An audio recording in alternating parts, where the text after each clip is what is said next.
যশোরে প্রধানমন্ত্রীর জনসভা ঘিরে লক্ষাধিক মানুষের সমাগমের টার্গেট জেলা বিএনপির। শিক্ষার্থীরা এখন ভাইরাল হতে চায়, মন্তব্য শিক্ষামন্ত্রীর।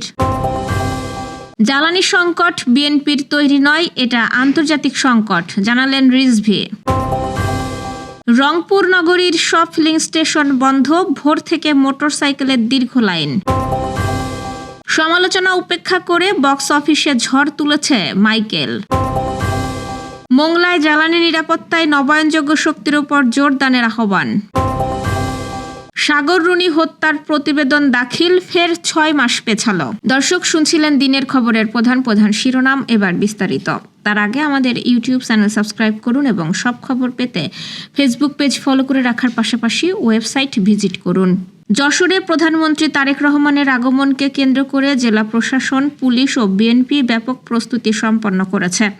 আগামীকাল 27 এপ্রিলের জনসভায় লক্ষাধিক মানুষের সমাগমের লক্ষ্য নির্ধারণ করেছে জেলা বিএনপি। নিরাপত্তা নিশ্চিতে শহর জুড়ে নেওয়া হয়েছে কড়া ব্যবস্থা এবং আইনশৃঙ্খলা বাহিনী মোতায়েন করা হয়েছে।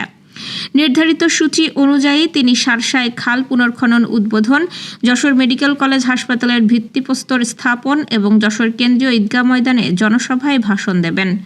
জনসভা উপলক্ষে 10টি পার্কিং স্পট নির্ধারণ এবং শহরে যান চলাচলে বিধিনিষেধ আরোপ করা হয়েছে। স্থানীয়রা সিটি কর্পোরেশন ঘোষণা, কৃষি ও সাংস্কৃতিক বিশ্ববিদ্যালয় স্থাপন এবং ভবদাহ সমস্যার সমাধান সহ নানা দাবি বাস্তবায়নের প্রত্যাশা করছেন। শিক্ষামন্ত্রী আ.ন.ম এহসানুল হক মিলন বলেছেন, আজকের তরুণ প্রজন্ম, এমনকি যারা ইউনিফর্ম পরে, তারাও তাদের শিক্ষক কিংবা মন্ত্রীদের বিরুদ্ধে যে কোনো ধরনের অশালীন মন্তব্য করতে দ্বিধা করে না। সেই সঙ্গে শিক্ষার্থীরা ভাইরাল হতে চায় বলে মন্তব্য করেছেন তিনি। আজ গবেষণা ও উদ্ভাবন কার্যক্রমকে আরও গতিশীল করা এবং উদ্ভাবকদের স্বার্থ সুরক্ষা নিশ্চিত করার লক্ষ্যে বাংলাদেশ বিশ্ববিদ্যালয় মঞ্জুরি কমিশন বিশ্ব মেধাস্বত্ব দিবস 2026 উপলক্ষে আয়োজিত কর্মশালায় এসব কথা বলেন তিনি। শিক্ষামন্ত্রী বলেন, আপনি কি ভেবে দেখেছেন, এখনকার সময়ে অনেকেই ফেসবুকে লাইভে এসে এমনভাবে মন্তব্য করেন যা একেবারেই অযাচিত ও অসংলগ্ন। তারা হাই, গো আহেড, ডু রিসার্চে ধরনের মন্তব্য করেন। এটি অনেক সময় উদ্দেশ্যহীনভাবে ছড়িয়ে পড়ে, ফলে ফেসবুক লাইভ দেখা এবং ভাইরাল হওয়ার একটি প্রবণতা তৈরি হয়েছে। তিনি বলেন, এ অবস্থায় আমাদের ইয়াং জেনারেশনকে নিয়ে উদ্বেগ বাড়ছে। আজকের তরুণ প্রজন্ম, এমনকি যারা ইউনিফর্ম পরে, তারাও তাদের শিক্ষক কিংবা মন্ত্রীদের বিরুদ্ধে যে কোনো ধরনের অশালীন মন্তব্য করতে দ্বিধা করে না। প্রশ্ন উঠছে, আমরা আমাদের তরুণ প্রজন্মকে কোন পথে নিয়ে যাচ্ছি? তিনি আরও বলেন, আমরা দেখছি আমাদের দেশের উদ্ভাবন ও মেধাস্বত্ব অন্য দেশে গিয়ে রেজিস্ট্রেশন ও ট্রেডমার্ক পাচ্ছে, কিন্তু আমরা নিজের দেশে যথাযথভাবে তা প্রতিষ্ঠা করতে পারছি না, মূলত প্রশাসনিক প্রক্রিয়ার দুর্বলতার কারণে। বিশ্বের অন্য দেশের মতো দেশেও জ্বালানি তেলের যে সংকট, তা আন্তর্জাতিক সংকট, এটি বিএনপির তৈরি নয়। আজ রোববার সকালে শহীদ প্রেসিডেন্ট জিয়াউর রহমানের সমাধিতে শ্রদ্ধা জানাতে গিয়ে রাজধানীর জিয়া উদ্যানে একথা বলেন প্রধানমন্ত্রীর রাজনৈতিক উপদেষ্টা ও বিএনপির সিনিয়র যুগ্ম মহাসচিব রুহুল কবির রিজভী।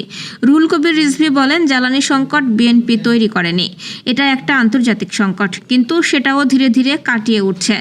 রিনিউয়েবল এনার্জি নিয়ে তারেক রহমান যে প্রতিশ্রুতি দিয়েছেন তা তিনি অবশ্যই করবেন। পাকিস্তান রুফটপ সোলার প্যানেল বসিয়ে জ্বালানির যে চাহিদা মেটাচ্ছে, বাংলাদেশও সেটা করবে জানিয়ে রিজভী বলেন, সরকারের কাছে অনুরোধ করব, রুফটপ সোলার প্যানেলের ট্যাক্স শূন্যের কাছাকাছি নিয়ে আসুন।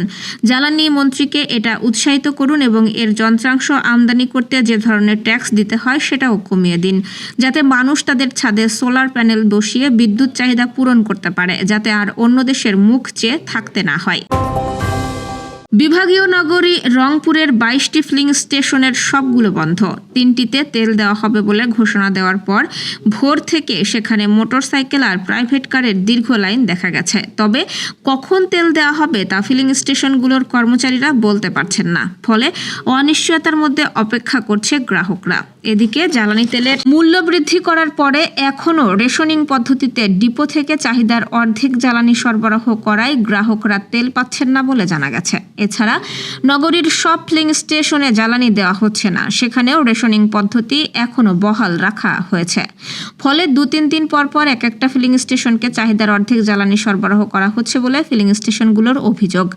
জ্বালানি তেলের মূল্য বৃদ্ধির পর আগে ডিপো থেকে রেশনিং পদ্ধতিতে যে জ্বালানি দেওয়া হতো, এখন তা আরও কমিয়ে দেওয়া হয়েছে বলে অভিযোগ ফিলিং স্টেশন কর্তৃপক্ষের। এ ব্যাপারে নর্দার্ন ফিলিং স্টেশনের সহকারী ম্যানেজার জানান, এখনও রেশনিং পদ্ধতিতে 6,000 লিটারের স্থলে 3,000 লিটার জ্বালানি দেওয়ায় তারা চাহিদা পূরণ করতে পারছে না। সব ফিলিং স্টেশন প্রতিদিন তেল দেওয়া হলে মানুষের এমন হয়রানির শিকার হতে হতো না। পপ সম্রাট মাইকেল জ্যাকসনের বায়োপিক মাইকেল মুক্তির পর বক্স অফিসে দারুণ সাফল্য পাচ্ছে। অ্যান্টনি ফুকোয়া পরিচালিত সিনেমাটি মুক্তির 3 দিনেই বিশ্বব্যাপী প্রায় $200 মিলিয়ন আয়ের পথে। প্রথম দিনেই ছবিটি আয় করে প্রায় $38.5 মিলিয়ন। 82টি দেশে মুক্তি পাওয়া এই চলচ্চিত্র 64টি দেশে শীর্ষে রয়েছে এবং যুক্তরাজ্য আয়ারল্যান্ডে রেকর্ড গড়েছে। সমালোচকদের নেতিবাচক রিভিউ সত্ত্বেও দর্শকদের আগ্রহে প্রেক্ষাগৃহে ভিড় বাড়ছে। প্রায় $200 মিলিয়ন বাজেটের এই সিনেমায় জ্যাকসনের শৈশব থেকে তারকা খ্যাতির গল্প তুলে ধরা হয়েছে, যেখানে মূল চরিত্রে অভিনয় করেছেন তার ভাইপো জাফার জ্যাকসন। বাগেরহাটের মোংলার নারিকেলতলা এলাকায় মানববন্ধন ও সমাবেশ থেকে পরিবেশ কর্মীরা জীবাশ্ম জ্বালানির ওপর নির্ভরতা কমিয়ে নবায়নযোগ্য জ্বালানিতে রূপান্তরের দাবি জানিয়েছেন। ধরিত্রী রক্ষায় আমরা ধরা পশুর রিভার ওয়াটার কিপার ও ওয়াটার কিপার্স বাংলাদেশের এ কর্মসূচি আয়োজন করে। ধরিত্রী রক্ষায় আমরা ধরা পশুর রিভার ওয়াটার কিপার ও ওয়াটার কিপার্স বাংলাদেশ এই কর্মসূচির আয়োজন করে। বক্তারা বলেন, বৈশ্বিক সংঘাতের কারণে জ্বালানি বাজারে অস্থির হয়ে অর্থনীতি, শিল্প ও নিত্যপণ্যের দামে চাপ তৈরি করছে। এতে শ্রমজীবী মানুষ বেশি ক্ষতিগ্রস্ত হচ্ছে। সংগঠন সভাপতি নূর আলম শেখ বলেন, টেকসই জ্বালানি নিরাপত্তার জন্য নবায়নযোগ্য জ্বালানির বিকল্প নেই। সমাবেশে সুন্দরবন সংলগ্ন কয়লাভিত্তিক প্রকল্প নিয়ে উদ্বেগ প্রকাশ করা হলেও রামপালের সৌর বিদ্যুৎ উদ্যোগকে ইতিবাচক হিসেবে উল্লেখ করা হয়। পাশাপাশি ন্যায্য জ্বালানি রূপান্তর নিশ্চিতের আহ্বান জানানো হয়। সাংবাদিক দম্পতি সাগর সারোয়ার ও মেহরুন রুনি হত্যা মামলার তদন্ত প্রতিবেদন দাখিল করতে ব্যর্থ হয়েছে উচ্চ পর্যায়ের টাস্কফোর্স কমিটি। শেষবারের মতো আরও 6 মাস সময় বেঁধে দিয়েছেন হাইকোর্ট। আজ বিচারপতি ফাতেমা নজিব ও বিচারপতি সাইফুল করিমের হাইকোর্ট বেঞ্চ এই আদেশ দেন। আদালতের রিটকারী আইনজীবী শিশির মনির ও মঞ্জিল মোর্শেদ তদন্ত কর্মকর্তাকে তলবের আবেদন জানান। হাইকোর্ট জানান, সাগর রুনি হত্যা মামলার অগ্রগতি হওয়া প্রতিবেদন টাস্কফোর্স কমিটি হাইকোর্টের কাছে পাঠিয়েছে। পরে পূর্ণাঙ্গ প্রতিবেদন দিতে আরও 6 মাস সময় চান অ্যাটর্নি জেনারেল রুহুল কুদ্দুস কাজল। রিটকারী আইনজীবীরা 3 মাস সময় দিতে বললে হাইকোর্ট 6 মাসের নির্দেশ দেন। এদিন আলোচিত এ মামলায় 13 বছরেও চার্জশিট দিতে না পারায় তা বেদনাদায়ক বলে মন্তব্য করেন অ্যাটর্নি জেনারেল।